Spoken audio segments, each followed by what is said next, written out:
E aí, muito boa noite, Minas Gerais. Boa noite, telespectadores e telespectadoras do Brasil das Gerais. Olha só, o que acontece com uma criança ou um adolescente que sofre violência? O que fica, dessa experiência na vida adulta? Quais são as consequências para quem não consegue superar o trauma? O Disque Direitos Humanos de Minas recebe denúncias de abuso contra crianças e adolescentes. O que é isso, Violência física, negligência ou abandono, abuso ou exploração sexual. E geralmente, olha, as crianças e adolescentes dão sinal de que algo de errado está acontecendo. Será, gente, que nós não estamos prestando atenção nas nossas crianças?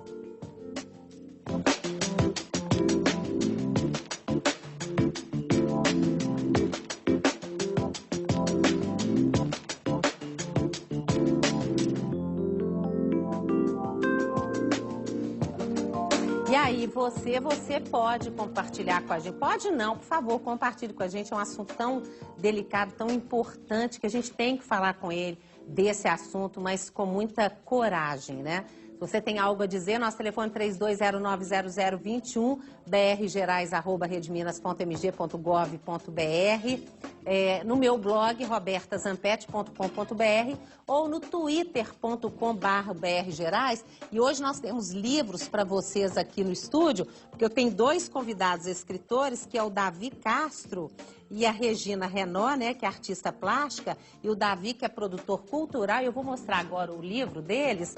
E o livro do Davi, inclusive, Davi, vai ser lançado. Nós estamos mostrando aqui, que é esse aqui, olha. Aí vai lançar amanhã, dia 4, o nome é esse, Tia Rafaela, vai ser lançado amanhã na leitura do BH Shopping, às 7 horas da noite, tá? E nós temos 5 exemplares para dar de presente para você. E depois nós temos livros também da Regina Renó. A Regina, você tem quantos livros publicados, Regina? 46. 46 livros publicados, 3 têm a ver com bullying que ela sofreu na infância, e que são esses aqui, olha, Ninguém é Igual a Ninguém, o Lúdico no Conhecimento do Ser, Coração que Bate e Sente, e depois Apelido Não Tem Cola. E como ela tem vários outros livros, nós fizemos 3 kits de livros. Isso é ótimo para criança ler e para adulto também. Eu adoro livro infantil, adoro. Isso é bom para o adulto também, pode sensibilizar de alguma forma. Então tá aqui, nós temos 3 kits de livros, cada um vai ter um livro desse que fala do bullying, E outros livros infantis. Dela, Quer Ficar Comigo, tem vários livros, tá ligado? São livros fantásticos, então, da Regina Renó. Gente, sorteio, você já sabe, é só pelo telefone, anota aí, 32090021, tá? Agora, Davi, você, no seu livro, você conta com riqueza de detalhes a sua história, Como é que tudo começou? Exatamente, Boa noite, Roberta. Boa noite, os convidados. A minha história ela começou quando a minha mãe teve que ir para Florianópolis em busca de trabalho, em busca de conquistar uma situação melhor para cuidar dos filhos, já que ela era mãe solteira. E aí eu fui morar com meu pai. E quando eu dei entrada nessa escola, onde eu fiz a transferência de escola, eu conheci a professora de educação física, que veio se aproximando de mim como amiga, Você tinha quantos anos? Eu tinha 11 anos de idade.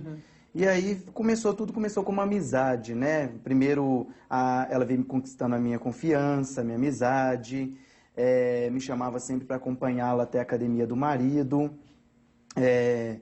E aí, numa dessas companhias que eu fazia a ela me abordou e perguntou. Veio com uma brincadeira de trocar bala, já tinha ganho a minha confiança, Então perguntou se eu sabia brincar de trocar bala.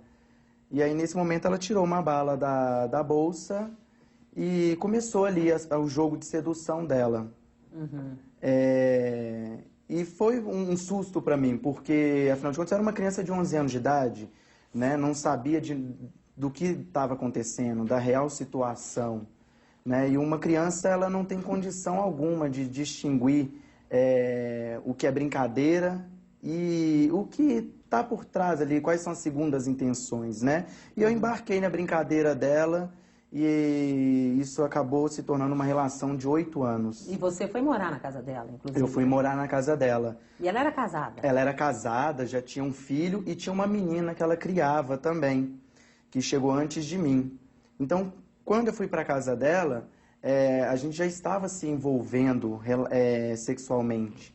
E aí começou... Mas ela tinha quantos anos? Ela tinha 24 anos de idade, eu tinha 11. Uhum. E ela tinha um filho de 1 ano e 3 meses, então ela já era casada, ela já tinha uma menina que ela cuidava, né? E aí aquela pessoa que me levou para dentro da casa dela com a condição de me dar educação, acabou me transformando num amante dela, dentro da casa dela. E um menino de 12 anos, de 11 anos, eu fico pensando em casa, né? As pessoas estão em casa, mas um menino de 11 anos já dá conta de ter relação sexual? Então, tudo começou ali gradativamente, né? Aos poucos, né? Mas aí aconteceu que... Que você foi pai? Que eu fui pai aos 13 anos de idade, me tornei pai. Então, como eu iniciei muito cedo a minha vida sexual, então o meu corpo começou a gerar hormônios, né? Começou a responder, exatamente. Agora, por que você resolveu escrever um livro sobre esse assunto? O livro, o processo dele começou quando eu ainda fazia terapia, né? Que eu senti uma necessidade muito grande de tirar, eu não conseguia tirar essa história, me desvincular dela. Então eu comecei a escrever o que eu sentia, o que eu vivi, para tentar me livrar dessa história. E aí conversei com a minha psicóloga, conversava com os amigos também, começava a ouvir casos semelhantes. E aí eu percebi que eu tinha que fazer alguma coisa, sabe? Que eu não podia ficar parado. Então eu peguei, escrevi a história na intenção de alertar mesmo a sociedade, sabe? De dizer, olha, esse crime acontece, não é só o homem que é pedófilo, existem mulheres também. Não é só o homem com homem ou homem exatamente, com menino, né? Exatamente. Mas a sociedade, ela é machista, né? Então, assim, quando isso acontece com um menino que é assediado por uma mulher, o pai acaba até dando os parabéns pro filho e dizendo, parabéns, meu filho, você virou homem, né?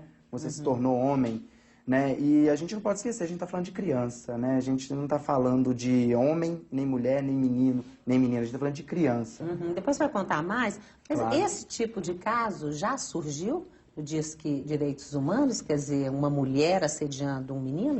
Surge com frequência. O que impressiona é que isso é muito mais comum do que as pessoas pensam. O volume de denúncias, de casos, é muito grande. E mesmo assim, segundo algumas estatísticas, 10% só dos crimes sexuais, das violências contra a criança são denunciados. É bastante comum. O que mais que é comum além disso?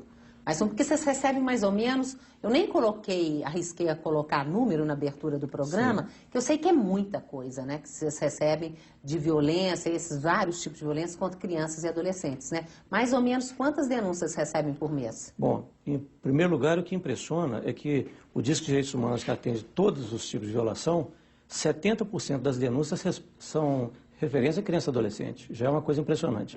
Dentro desse universo de criança e adolescente, predomina a questão da violência física e dos crimes sexuais, que é notório que eles são menos denunciados.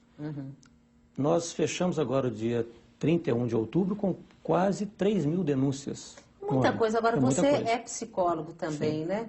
O que a gente faz com isso? Por que isso acontece tanto?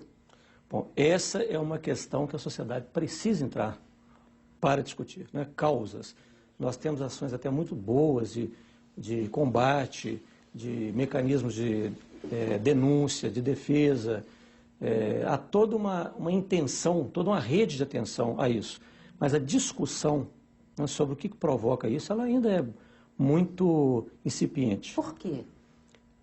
O motivo dessa não exploração não saberia dizer. Agora, já há bastante estudos de quem trabalha com isso, com essa questão da violência, com essa questão dos abusos, com essa situação que a gente vive hoje, já se pode dizer com muita segurança que isso passa pela questão da desestruturação familiar.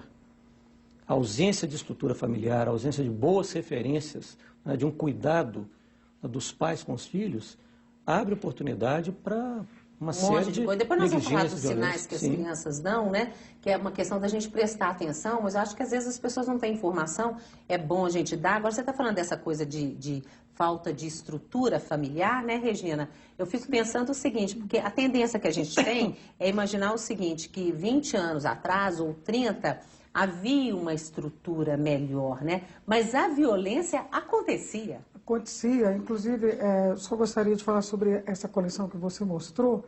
A Ludo Ludens, ela é Ludo Ludens infantil e Ludo Ludens jovem. A infantil eu tenho parceria com a psicóloga Regina Otero. E é exatamente por isso, porque há 20 anos atrás ninguém estava preocupado com essa história. E você já Então, tinha era uma sofrido coisa, isso, né? Tinha sofrido, meus filhos eram crianças, já eram chamados de gordo na escola, isso é muito sério, parece que não é, mas isso é muito sério, né? Eu Depende sofri... da pessoa, porque tem gente que não sei, interioriza de uma forma, sim. e outras pessoas são mais sensíveis, né? São mais sensíveis. Esse trabalho nosso foi exatamente para ser um instrumento para a escola detectar alguma coisa, porque ali a criança se expõe. A gente fez um trabalho lúdico, ela vai falando dela, mas nós não fizemos em nenhum momento nada que fosse invasivo, mas um espaço para a criança se expor através de jogos e brincadeiras. Agora, os relatos são extraordinários, desde dessa época, acho que são 19 ou 18 anos que esses livros estão no mercado.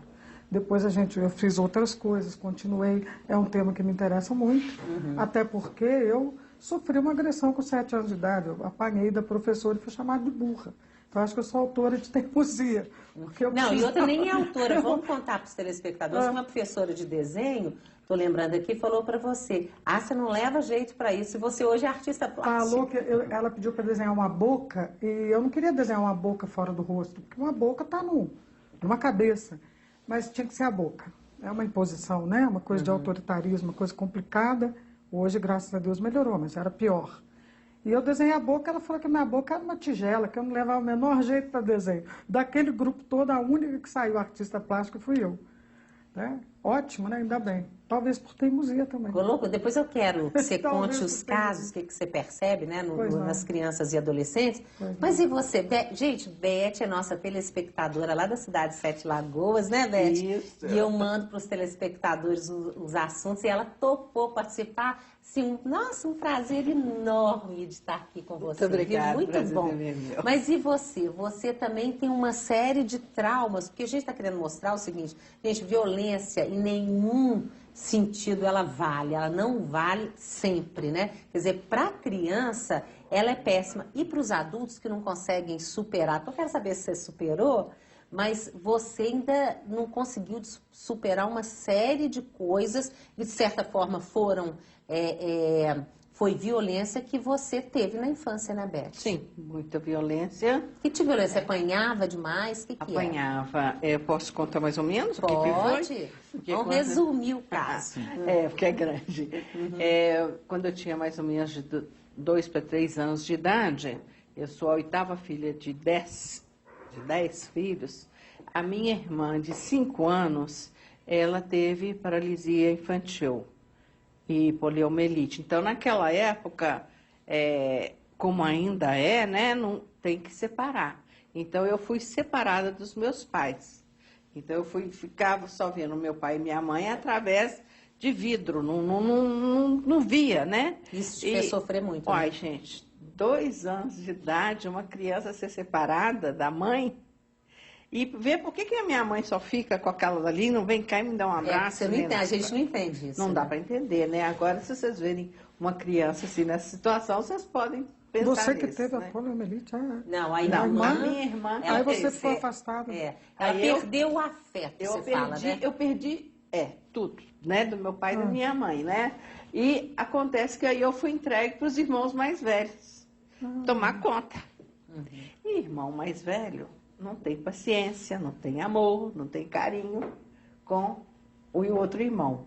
Então, eu chorava, mas menina de 2 anos, chora, querendo o colo, querendo alguma coisa, né? A carência total, né? Aí, quando eu chorava, eu apanhava. Aí que eu chorava mais, aí apanhava mais. Você chegou a apanhar muito? Muito. Muito De mesmo. machucar De o corpo? machucar. Teve uma época, já era maior. Eu apanhei até meus 18 anos. Eu apanhei. E chegou uma época que eu não pude ir à aula porque eu apanhei e não tinha lugar assim para você bater, não. Era na cara, era qualquer lugar que batia, E sabe? você deu conta de superar isso, Beth?